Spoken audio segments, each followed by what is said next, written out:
Well, I guess we're live. We're live. Hey guys, Bill and Brian here with Energy Rogue.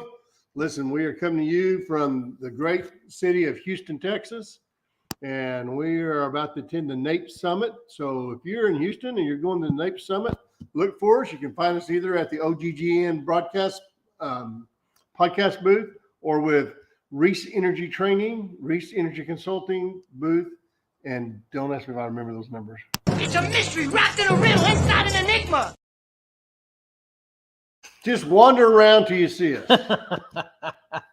Well, listen, we're going to keep today a little bit on the short side because we are on the road, so it's not quite as smooth. As you can see, we have a different background. We're down in Houston, but let's take a look at actually what is happening in the market. If you are down at Nape, here's your schedule. Of course, it happens all week. Today is Wednesday, and there's a lot of activity happening there. And then tomorrow, we are going to be in and around. So if you are in Houston, come by and see us. As Bill said, we're going to be at the OGGN booth tomorrow at 10 o'clock. Yes, 10 o'clock. 10 a.m. Central. So we'll be at the OGGN booth at 10 o'clock, 10 a.m. Central. And then we'll also be at the Reese Energy Training booth as well. So I did want to talk a little bit about, there's probably going to be, and we are open if people want to ask questions. I do have to flip screens, so I may be a little slow, but let's start by talking a little bit about what's been happening in the market.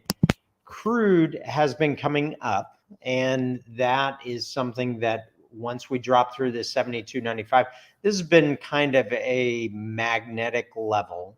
And then a lot of activity on natural gas. We have collapsed down to, we have a dollar handle, and that looks pretty ugly from a chart pattern perspective. Crude, I'm expecting to pop up to the 76.26. I don't know how quick. If you want real insight, you can go over to energyrogue.com. And you can actually register. And as part of the registration, Rogue Premium gives you access to all the charts that we're going to be using. And in addition to that, access to our Discord channel, which has been growing and increasing in activity. And there's been a lot of activity on Discord. We talk about price levels every single day. And we cover what is happening on the technical side. We cover weather, some possibilities, probabilities, and we talk about this every single day. So and sometimes occasionally have some fun while we're doing it. Yeah. So if you go to energyrogue.com, you click on register, you can decide with Rogue Edge, you're going to get daily emails, you're going to get a weekly PDF, and you get an end of the week video that I'll show you in just a second, because we are going to talk a little bit about weather, but we cover all of these things. Rogue Premium really gives you access to interact with us to where we can help guide you on whatever perspective that you're going to have. But and access to the Discord channel. Yeah. As part of Rogue Edge, which again is $89 a month, you do get access to this video, which is last week. It was 37 minutes long. We covered. We got a little wordy, didn't we? Well, there was a lot to cover last week. Well, it must have been tapping into your vast amount of intelligence. Well, but so with Rogue Edge, you get access to 150 charts on supply, demand, imports, exports, storage, stocks, and so much more for natural gas, NGLs, crude oil, refined products, electricity, as well as asset. Hold on, screen. Stop right there. So, a lot of times people don't understand that we actually do some things that are color coded. So when you look at this little chart right here, basically green is bull and red is bear. Just so you get a quick look at what each one of those are showing in those various different charts that we have for those. That you can say, oh well. Right now, I can see the Bollinger analysis is showing that it's bearish on crude oil and natural gas for that matter. So that helps. Now, below that, we try to do a technical analysis, sort of our little dashboard speedometer sort of thing. And so all this comes with now. When we get down there to the balances, this is important to me because this tells you fundamentals. And if you look at this, the crude oil supply, you have to back out some of the imports and the exports, and to get to the domestic. But this sort of gives you a feel of where the crude oil, or not just crude oil, but natural gas, where the energy market is. Right. Are they growing? Are they shrinking? Are they going back, forward? And what I watch a lot on this, especially on natural gas, I watch LNG exports because that's sort of the barometer a lot on natural gas. Mm-hmm. And then the other thing I'll watch is the Canadian imports. Right. Once again, another barometer. Those are going to have some interesting changes in the next 12 to 18 months. Well, there's actually on the natural gas side, there's going to be Canada. It has a LNG facility that is going to be coming on in the next 14 months, and that is called Kitimat, and that is likely to reduce our imports of natural gas from Canada. Mexico, I don't have the latest status there, but they've got one building there. It's a 2 BCF. So they have 2 BCF exports in Canada, 2 BCF out of Mexico. That is likely to decrease Canadian imports and increase Mexico exports. So that'd be a net 4 BCF change to our domestic supply. In addition to another 6 BCF of LNG exports in the United States. So there's a lot of potential exports. Now there is, if you want to get a little bit deeper, join us. Yes. Join us because it's really a rogue premium. The next question is, well, is that going to make LNG crowded? That's a deeper question, and that's part of what we talked about last week. So we talked a little bit about that congestion, and that's something that we also talk about in our Discord channel. That's right, and you have to be careful because you got to be careful not to assume that demand in the developing countries are going to remain stable at the level that it is now. Right. It should exponentially grow bigger as opposed to what we see in the U.S., which is approximately a 3% growth every year. Yep. So listen, we do have Vicky. Hey, great to see you. There. Yes. Hey, thank you so much. Nice to see you. And I'm at the Reese Energy Consulting is at booth 1653. Vicky, thanks for stopping in, and we hope to see you a little bit later today. So that is fantastic. I appreciate that. But let's keep looking. So natural gas looks very weak in 2024. Right. It's at $2.50. I think it's overdone to the downside. 26, 27, 28. Those levels are about 25 cents off of recent highs that were closer to around $4. And I really see the par value for 2024 coming back to where 2025 is trading. But that's going to take a little bit of time. On the WTI side, this gets very interesting to where you have gas increasing over the years and crude decreasing.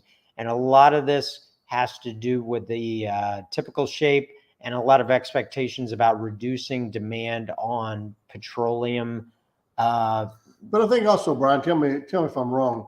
I've always found that crude has less liquidity the further out than gas does. I mean, crude tends to fall off faster as far as liquidity on deals actually being done as opposed to natural gas. Actually, let's look at it, and because I actually think the inverse is actually okay, true. well, you can do that. So, but I think that's why they're showing the cheaper prices is because the deals that can get done. I mean, if you were thinking this, then you would be buying 26 and waiting.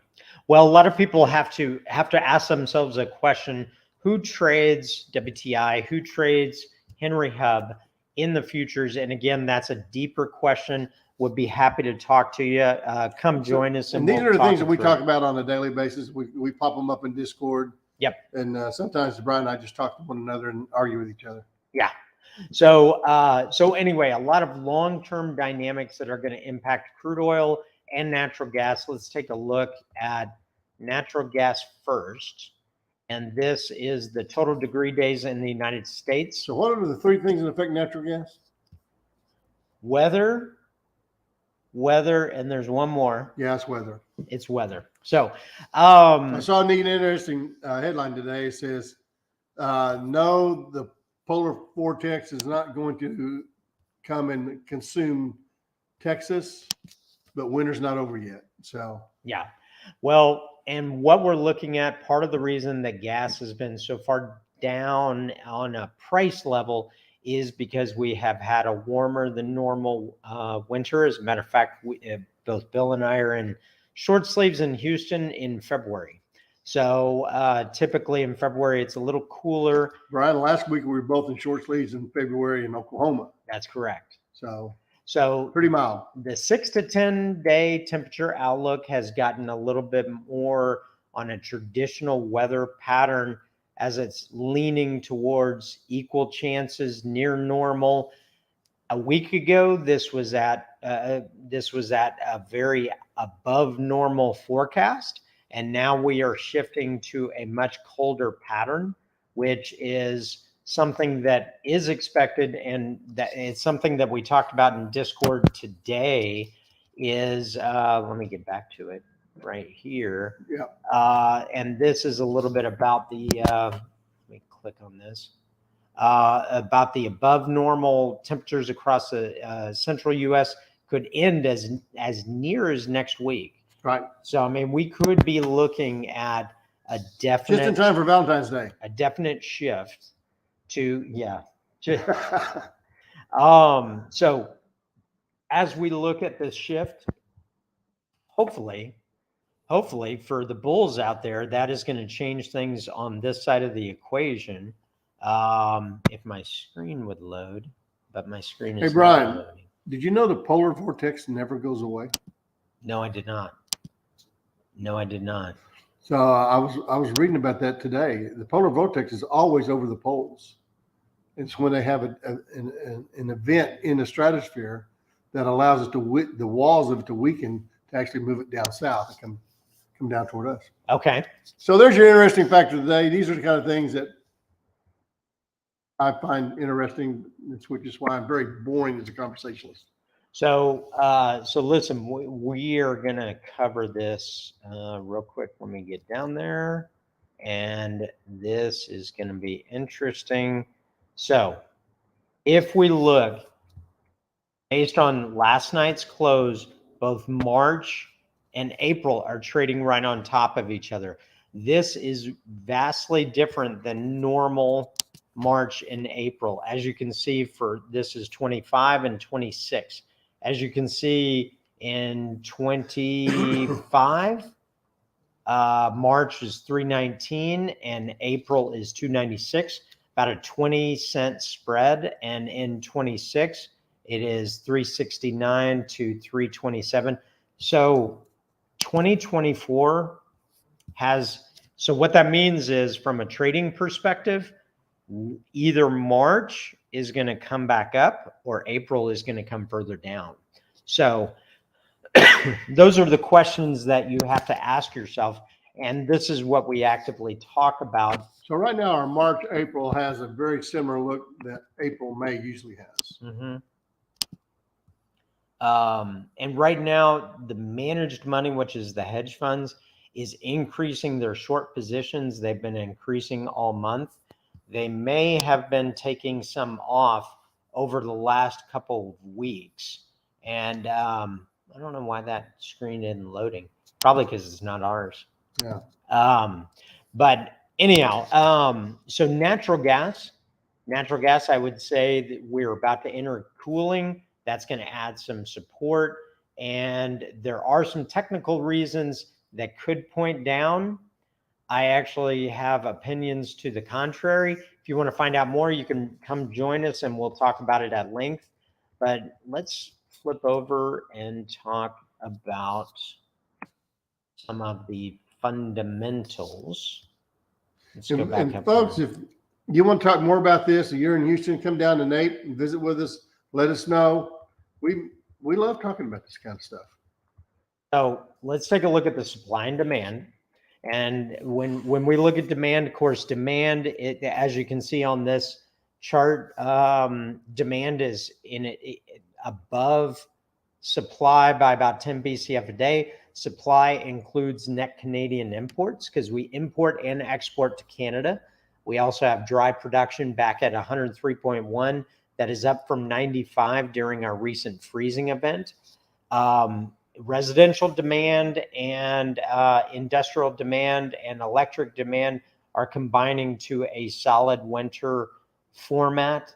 LNG exports are sitting at 14, Mexico at 6, roughly 19% of the U.S. supply is going directly to exports.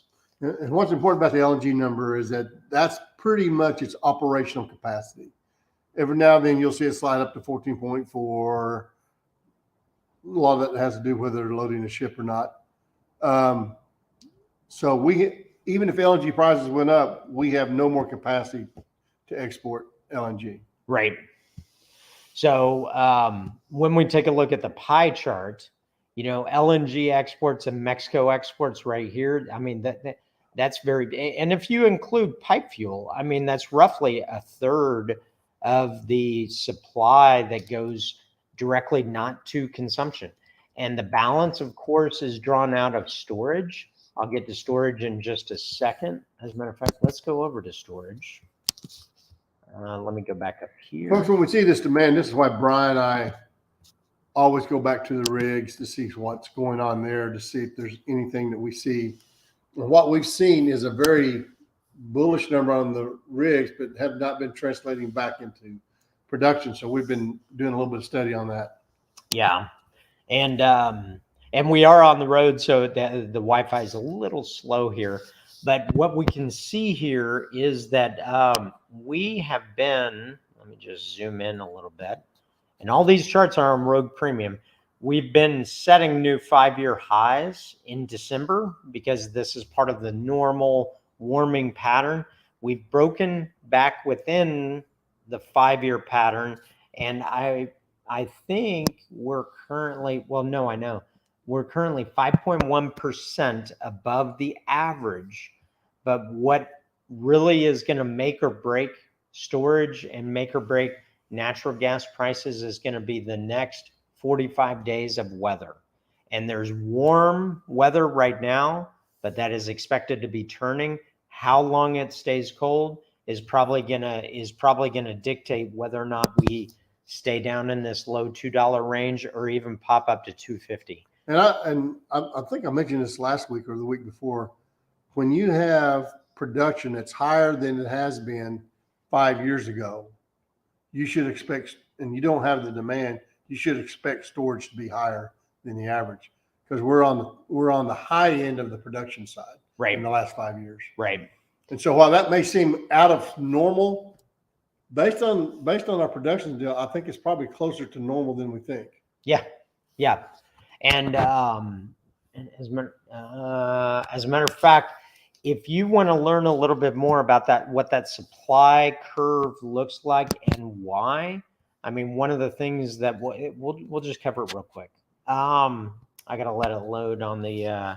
And so, Brian, where can you get all this information? Well, there are free resources out there. You can go to EIA.gov and you can pour through their resources, or you can subscribe to our service, which compresses all this information into interactive charts so that you can find the information that you're looking at, because this is part of the magic. If you just look at a couple of years ago, and let me take off Canadian imports and LNG imports. Believe it or not, we do import. So back in 2020, we were producing just under 90 BCF a day. And now we're up to That's 2021, isn't it? Or 2021, yeah. We peaked around 105 and we're now down to about 103. So that's adding 13 BCF a day. But That's roughly 15% increase. What we take a look at it is we had to triple our rigs. We had to triple the number of drilling rigs working to grow by 18%. So let that sink in. 300% gain on drilling rigs to gain 18% production, and that the rigs are starting to come off. And if you want to get deep into the thesis, I'd urge you to Yeah, we'll talk register because we do talk about this, the Rogue Edge. We do talk about it in our video update. If you want a little bit more custom and a little bit more have your questions answered, that is going to be in Rogue Premium. That's right. So folks, come see us. More importantly, go ahead and sign up. Get Rogue Premium. Yeah. Become smarter. Every day you can become smarter. Well, and the thing is that some people do listen to our channel and our socials and are expecting us to signal prices based upon what we think. But I want to be very clear. We're not a pricing service. We're not saying, oh, follow us or subscribe to us because we'll tell you the future. We're not going to tell you the future. That's part of the reason that we established this community, because as much as I will say this, I've recently been wrong on natural gas, and I don't know why that is not loading up. I've been recently wrong on natural gas, but we have had we've had some of our members, and one of them that has predicted the dollar handle, and I was not a believer. So it's about being as part of the community, because together we're going to be a little bit stronger. And that's part of the reason that we urge, hey, take a look at this. So, and by the way, folks, if we were right all the time on prices, we were recording this from our private island in the Caribbean. So, and regardless, there are a lot of phenomenal price prognosticators out there. And I don't want to say anybody's right or wrong, but the reason that we established this is so that you could come to your own conclusions, because Bill and I often don't agree. But let's touch on crude oil. Well, let me see. Okay, yeah, we don't have any questions. Feel free to ask questions if you're watching. We're here. We're going to be here another 8 minutes. So on the supply side of the equation, we're producing just over 13 million barrels a day. We're also importing 5.6 million barrels a day.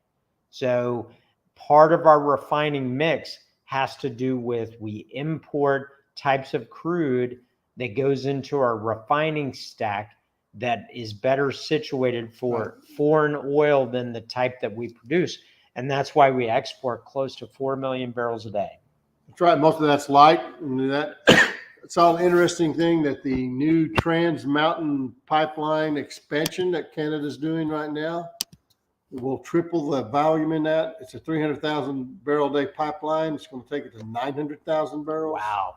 So that would most likely mean there's 600,000 barrels of Canadian crude oil will not be coming down the U.S. way. Yep. Well, we'll tell you what, we're gonna talk for a few more minutes, but I do want to leave you with this: is if you or your business is going to be impacted by the price of commodities, whether it be natural gas liquids, refined products, crude oil, natural gas, it's important to be educated on what might be happening in the business, because as much as we talk about WTI, well, WTI is influenced by multiple factors, including currencies, including the strength of the dollar, including interest rates. On natural gas, it's going to be weather. On natural gas, it's also going to be supply and storage. This information is out there. You can find it out there. We've condensed it all into something that you can sign up for and see it all in one place. We would love to see you. And if you're interested, there's information down below. And we'd be thrilled if you joined us, because we are growing. It is fantastic. And our members are amazing. And I just want to say welcome. Something that's coming up is that we are and have partnered with Reese Energy Training to provide a natural basics course. And so be on the lookout for that, and be looking for ways to be able to learn more about the basics of natural gas. Yep. And so this is going to be one of several courses that are coming in the future. And listen, thank you for stopping in. We're going to keep this kind of short today. So a little bit of discussion on the market, the closing takeaways. Natural gas, it's down below $2. But it looks like that might be changing in the coming week. And I would project that to be changing in the coming week. If you want to find out which direction, come join us and we'll discuss it together. On the crude oil side, this is going to be waiting for OPEC plus. It is going to be waiting for interest rates and strength of the dollar. Right. So all of those are going to be factors. Or any geopolitical events. And we talk about these during the week on our Discord channel. And we also put this in our weekly video to our Rogue Edge members. So, And remember, if you're a Nape, find us. We'd love to sit down and talk to you. yep. So listen, folks, thanks so much. Thanks for stopping in. And all of you that are on there live, Vicky, I see you. Thank you. I look forward to seeing you next week. All right. We'll be back at the same time. So thanks so much, folks.